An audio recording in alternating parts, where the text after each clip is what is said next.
You get all this little stuff over here. And then Today, 24-year-old Howard Thompson supervises members of a transitional work crew for the Center for Community Alternatives.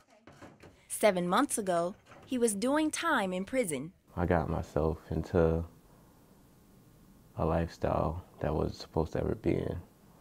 A partnership between CCA and the Syracuse Housing Authority provides temporary work for people in recovery and former inmates re-entering society. One of the things we actually did was stripped and waxed the floors. Here? Yeah. Howard is getting his life back together after serving most of a year-long sentence at the Jamesville Correctional Facility on a burglary conviction.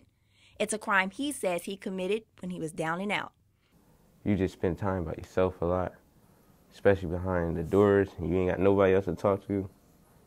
You're gonna come out and try to be a better person. And he did.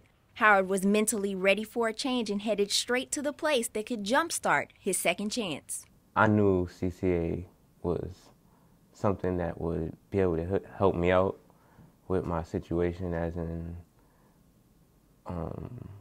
reapplying myself for another job, getting all my documents and stuff that I need. Studies show people with a criminal history are less likely to get jobs, and unemployment rates can sometimes reach as high as 75% for those 1 year out of prison.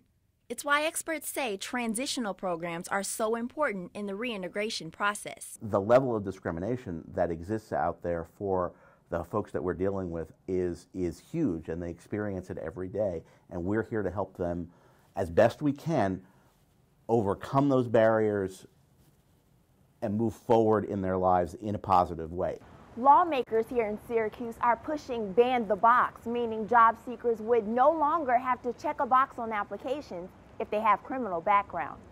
A correctional facility is a place of discipline, but it's also designed to correct behavior, rehabilitate lives. Through a project called Best Foot Forward, Syracuse University students help female inmates in their last 3 months at Jamesville prepare for the next step.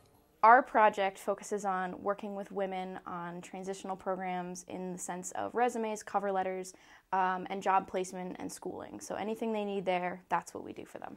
Although some inmates work on the inside, it's often difficult for them to find steady jobs outside of lockup.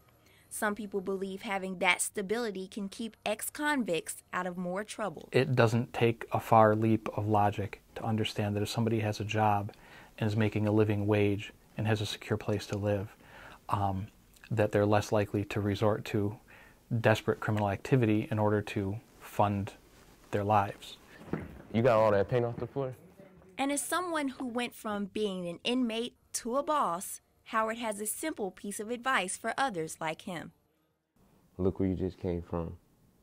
Do you want to go back? If not, it's a matter of regaining control of life and seizing the opportunity to start over. Chenelle Terry, NCC News.